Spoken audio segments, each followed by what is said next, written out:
कर साथियों, स्वागत है आप सभी का हमारे YouTube चैनल में। साथियों, प्रारंभिक शिक्षा आयोजना विभाग जो है उसने आज एक आदेश जारी किया है। तो उस आदेश के अंतर्गत ये बताया गया है कि जो राष्ट्रीय अध्यापक शिक्षा परिषद NCTE नई दिल्ली द्वारा जारी जो दिशा निर्देश है उनमें जो राष्ट्रीय अध्यापक शिक्षा परिषद नई दिल्ली के जो दिशा निर्देश हैं उनमें जो न्यूनतम अंक हैं उसके संबंध में कुछ निर्देश जारी किए गए हैं। तो जो अध्यापक पात्रता परीक्षा रीट है, जो अभी समस्त जो बेरोजगार भाई हैं उनको जिसका इंतज़ार है, उसके बारे में बहुत ही महत्वपूर्ण सूचना है। तो कई साथी क्या समझ रहे हैं और कई साथी क्या समझ रहे हैं, बहुत से कमेंट्स आए हैं। उसके आधार पे मैं आपको ये बताना चाहता हूँ कि ये जो आदेश आया है उसमें केवल और केवल जो श्रेणी है सभी प्रकार की उसके न्यूनतम अंक दर्शाए गए हैं। यहाँ आपकी मेरिट का ताल्लुकात बिल्कुल नहीं है। जैसे सामान्य या अनारक्षित जो है नॉन THP और THP उनके लिए जो न्यूनतम अंक है वो 60%, और यहाँ ST के लिए यहाँ 55 है और यहाँ 36 है THP के लिए। उसके बाद में SC, OBC, MBC और EWS उसके लिए 55। समस्त श्रेणी की विधवा और परित्यक्ता जो लेडीज है उनके लिए 50।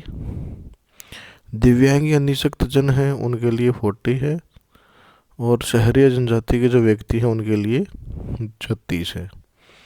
तो साथियों, यहाँ आप लोगों को ये समझना होगा कि यहाँ मेरिट से ताल्लुकात बिल्कुल नहीं है। जब रीट परीक्षा हो जाएगी उसके बाद में जो काउंसलिंग होगी और पूरे स्टेट की जो मेरिट बनेगी उस मेरिट का संबंध इन अंकों से नहीं है, क्योंकि ये जो अंक हैं ये न्यूनतम पात्रता के लिए हैं। इतने तो अंक आपको आने ही चाहिए। यदि इससे कम अंक आते हैं तो आपको नौकरी नहीं मिलेगी। नौकरी का मतलब ये है कि यदि इनसे कम अंक आएंगे तो चाहे आप कट ऑफ में आ रहे हों, पहली बात तो कट ऑफ आएगी नहीं इनसे नीचे। यदि कट ऑफ आ भी जाती है किसी कारणवश तो वो कोर्ट के अनुसार इनलीगल होगी। यहाँ पर जो लास्ट में मेरिट बनेगी वो कुछ ज़्यादा होगी इनसे, या फिर ये जो अंक हैं ये कम से कम निर्धारित करेंगे अपनी योग्यता कि SC, EWS इनके 55 आने ही चाहिए। तो साथियों, ये आदेश था आज का। और अब बात करते हैं रीट एग्ज़ाम की।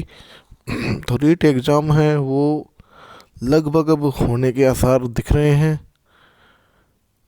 हमारे अनुसार लगभग फरवरी या फिर मार्च या फिर अप्रैल से आगे जाने के आसार नहीं हैं। फरवरी मार्च में ही लगभग हो जाएगा, और जो विज्ञप्ति है वो तो या तो अगले महीने या फिर जनवरी प्रथम अगले महीने ही मान के चलिए आप। तो जो तैयारी करने वाले स्टूडेंट्स हैं उनके लिए यही मैसेज है कि वो लगातार अपनी तैयारी बनाए रखें। और यदि कोई भी सूचना, जैसे ही कोई सूचना आती है तो वो वीडियो के माध्यम से आपके पास पहुंचा दी जाएगी। उसके लिए आप चैनल को सब्सक्राइब करें, लाइक करें और शेयर करें। धन्यवाद।